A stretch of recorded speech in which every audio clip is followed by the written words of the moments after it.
First scripture lesson is from Isaiah 40, chapter 27 to 29. Do you not know? Have you not heard? The Lord is the everlasting God, the creator of the ends of the earth. He will not grow tired or weary, and his understanding no one can fathom.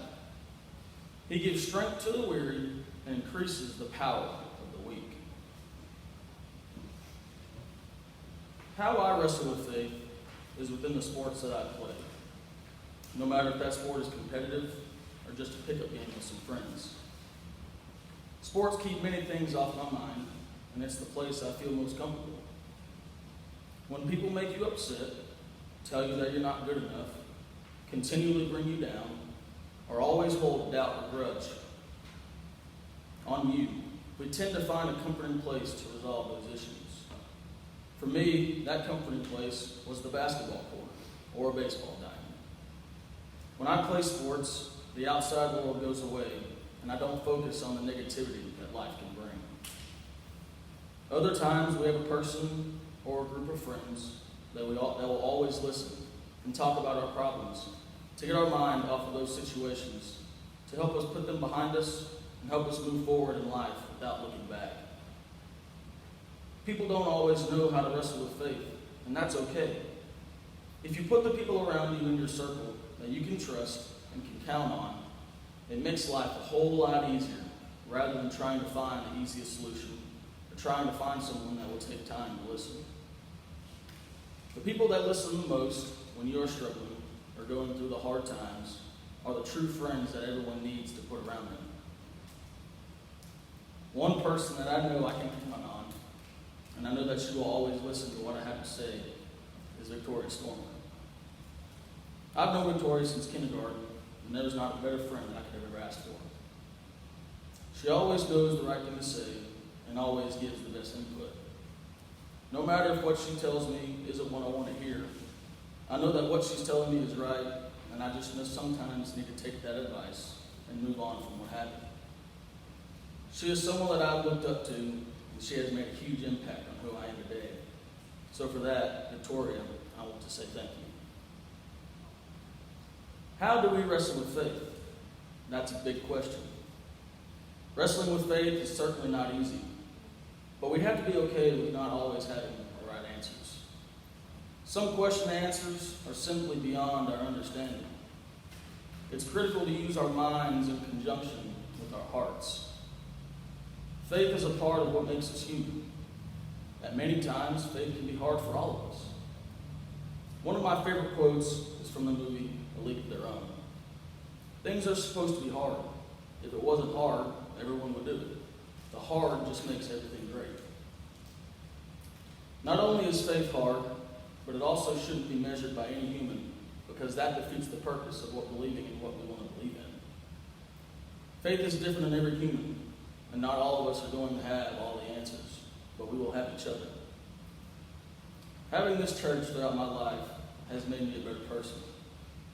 This church has been my backbone, has guided me, and placed me on the path that opened numerous doors for me throughout my lifetime. I couldn't ask for a better church or a better congregation than this one. I'm going to miss coming every week and having all my infamous conversations with the most loving people in the world. Nothing compares to the love that is shown in this sanctuary week in and week out. One person in particular that helped me wrestle with faith the most, he got me to understand how important God is, was Mr. Brian Ratzer. He was my mentor throughout confirmation class. And let me tell you, he had no idea what he was signing up for when he got placed with me. We all have memories of young Josh running down these halls and always having way too much fun. But Brian took me under his wing, and he taught me the way of first presence. He pushed me to believe in what I can only control. He used every ounce of his being to make the young man who is standing before you today. Brian had a lot of patience when I didn't get scripture right away, when he explained things that I didn't understand to the full extent. He encouraged and nurtured me to become someone that people looked up to. He taught me how to become a leader, a follower of God, and how to be the best that I can be. When the hard times got harder, he was always there to guide and lead me on a path that I needed to be put on. Brian, I just want to thank you for continuing to be my mentor and my leader throughout my life since then.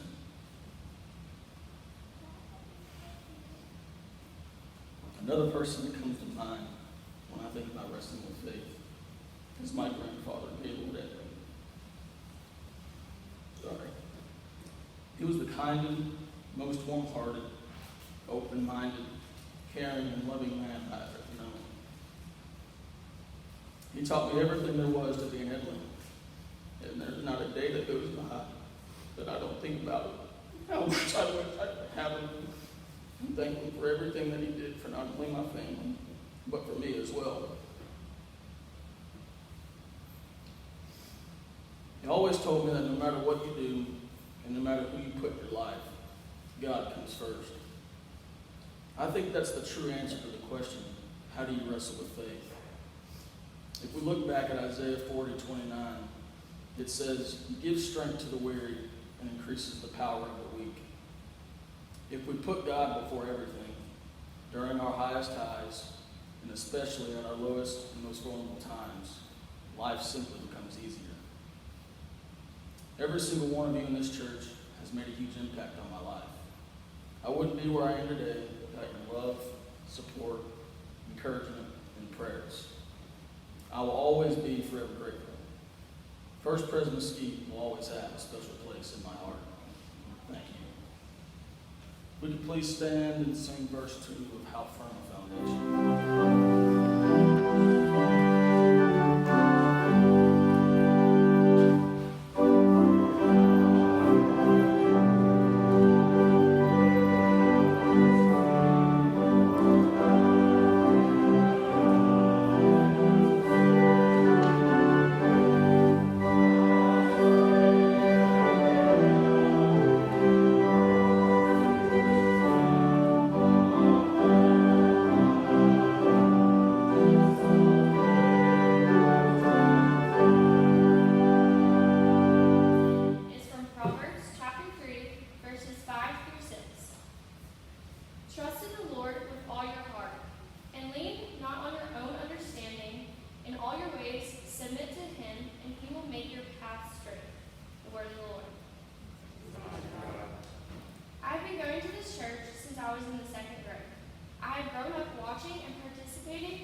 We walk around the first 3 years of high school, being envious of all the activities that the seniors get to participate in, and to see how the year was so easy.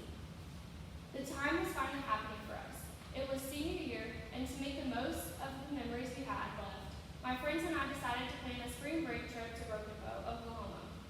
There were 8 of us, all seniors, staying together in a cabin, where we were going to relax and enjoy our time away from school. Then, surprise! We came back home from spring break and didn't know that it was going to be the last time we ever stepped foot into that school again, or the last time we would see those familiar faces that we had grown up with for the past 12 years. I remember sitting down, talking to my mom, and just bawling my eyes out that my senior year was over and that I wouldn't get any of those fun and honorable things that I've worked so hard for. I realized that the gorgeous prom dress I had already bought wouldn't get worn, along with a graduation ceremony that might not even happen. I had worked so hard to make the top 10% just to get recognized, and to think I did all that for nothing. My sister called and said how she would have loved to have a couple extra months added to summer break. But all I could think about was how I would do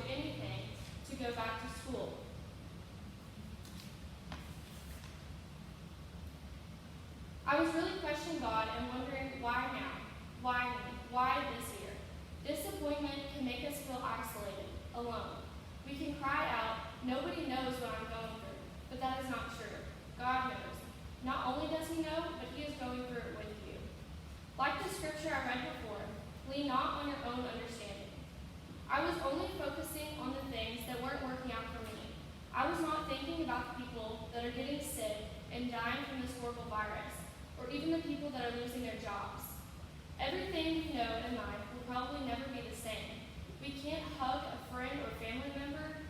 We have all of these obstacles now, and it has really shown me how much I take for granted.